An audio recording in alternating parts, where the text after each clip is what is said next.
Hey everyone, how y'all doing? Welcome and welcome back to my channel, and today I'm doing the Finally Fall book tag. So fall is my favorite season, so I feel like this tag was kind of made for me, so I love that. I was tagged to do this video by Peyton Reeds, so I'll link her video down below if you guys want to go check it out because it was wonderful. So thank you, Peyton, for tagging me. I really appreciate it. Let's just get right on into the questions. So the first question is, in fall the air is crisp and clear. Name a book with a vivid setting. So I actually have two for this one, and I chose The Devouring Grey by Christine Lynn Herman and also The Near Witch by V.E. Schwab. I feel like both of these books have such good atmosphere. They're also perfect to read in the fall time. Even though this one takes place during summer, it still has those like fall spooky vibes. And I just really love the atmosphere and the setting of both of these books. And I feel like I was able to perfectly picture the settings and the environment and the vibes and just be completely immersed in the setting. And so I really love these ones. They both kind of deal with like forests and creepiness and monsters, I suppose, and witches and magic, and it's just so much fun. So I definitely recommend both of these books. I feel like these just have some of my favorite settings in them, and they were really fun. The next question is, nature is beautiful but also dying. Name a book that is beautifully written but also deals with heavy topics. So for that one I chose History Is All You Left Me by Adam Silvera. This is one of my favorite Adam Silvera books of all time. It was also the first book by him that I ever read. I feel like this book is beautifully written, so well done, and it does deal with really heavy topics. It deals with topics of grief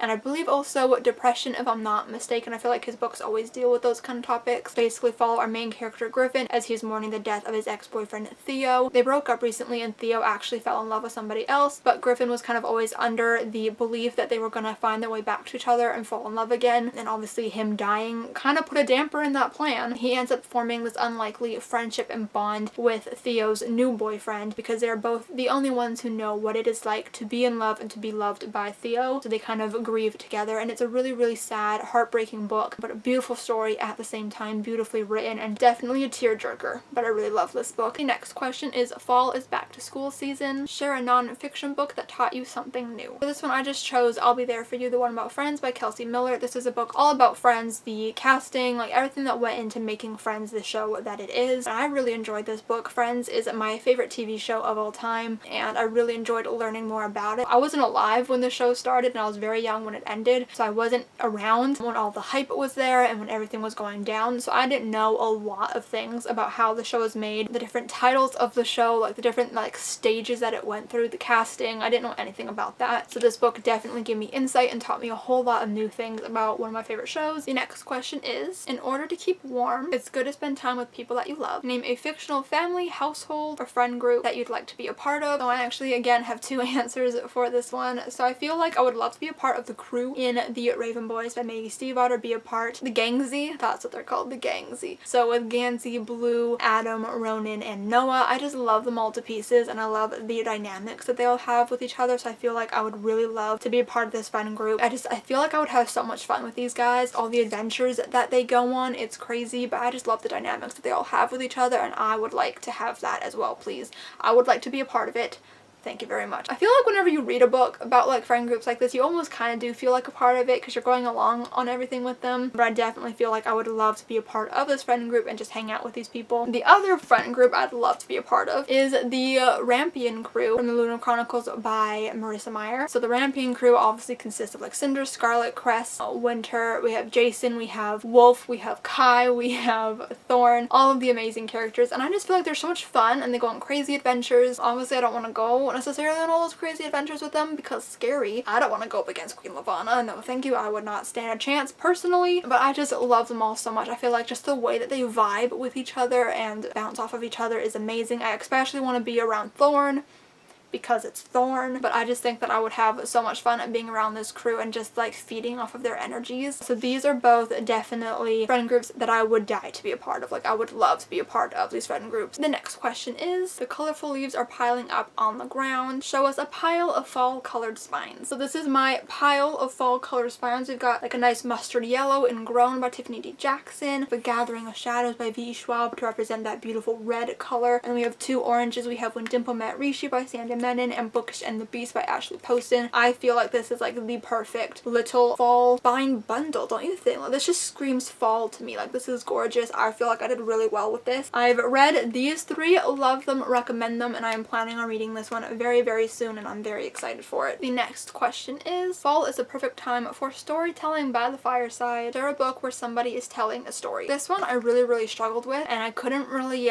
find one that is currently like on my shelves. I mean, I probably could have found one, but I couldn't think of one off the top of my head. So honest to God, the first book that came to mind was, the name of this book is Secret by Pseudonymous Bosch. This is like a middle grade series that I read back when I was 10 years old. We read it with my class, and it was one of my favorites, and I want to reread it soon. It's basically this series where the narrator is like the writer of the story, and he's kind of like telling the story to you, but there are a lot of things in the story that he can't reveal to you, so he'll like change the names of everything. He'll even have like little like side commentaries, and as you go along the series you find out the writer is a huge fan of chocolate, so sometimes he'll take like a writing break to eat some chocolate, and it's just really entertaining in the way that it is told, and really clever as well. So this is the first one and the most obvious one that I could think of for this one, but I am sure that there are a million others that I'm just blanking on. The next question is, the nights are getting darker. Share a dark, creepy read. So the first one that came to mind for this one was the Diviners series by Libba Bray. This is a series that takes place in 1920s New York. It deals with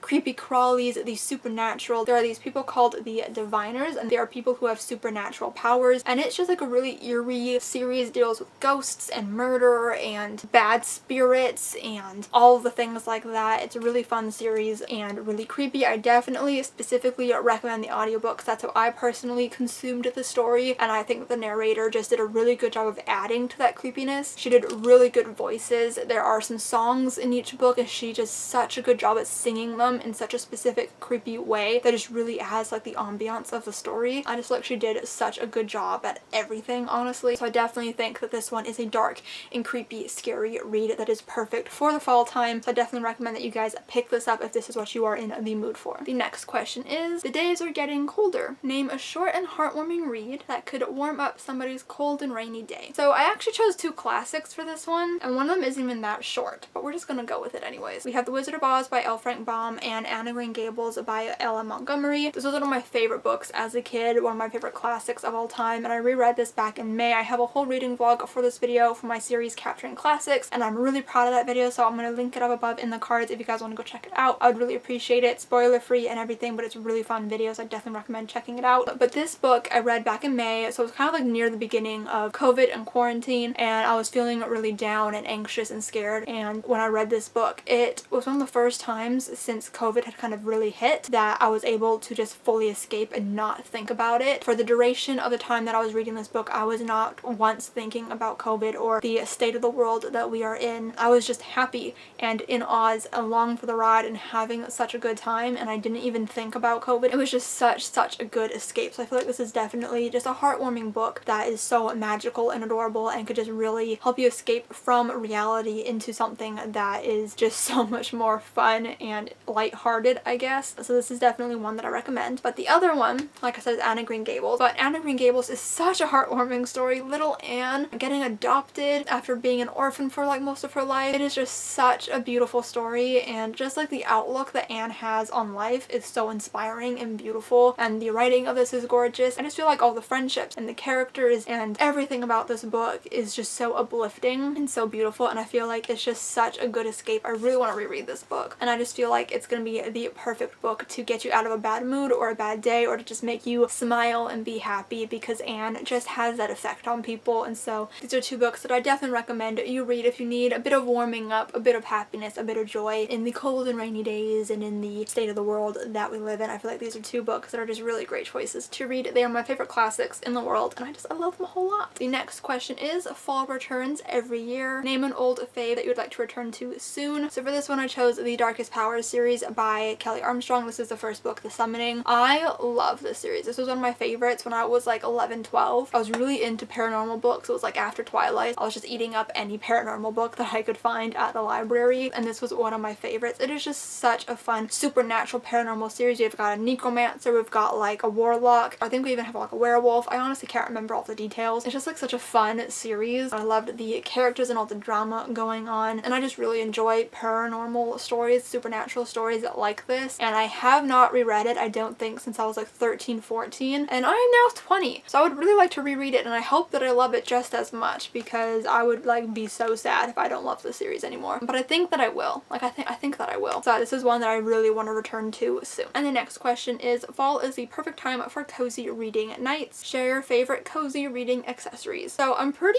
like normal, I think. Curling up with a nice cozy blanket, candles. Gotta have a nice comfy sweater. This is my current favorite cardigan. It is so soft and comfy. I got it from American Eagle. I love hot chocolate. It's my favorite like fall drink. And then I love putting like an ambient sound ASMR room on the TV. You can look up like autumn, fall ambience, or like rain, forest ambience, like just anything like fall and autumn like is just so much fun to put on and just like be immersed in the fall mood and just like really get into the story you're reading. Those are definitely like my favorite reading accessories, but I feel like those are like pretty typical. I feel like anyone like would like those. The last question is, spread the autumn appreciation and tag some people. I'm not going to tag anybody specific because I don't know who has or hasn't done this tag, but if you want to do this tag, then you can consider yourself tagged by me. But yeah, that was the Finally Fall book tag. That was a lot of fun. I hope you guys enjoyed this video. Give it a huge thumbs up if you did enjoy it. Comment down below what some of your favorite books to read in the fall time are, because I'd really love to know. Subscribe if you've not yet already, and I'll see you guys next time. Bye.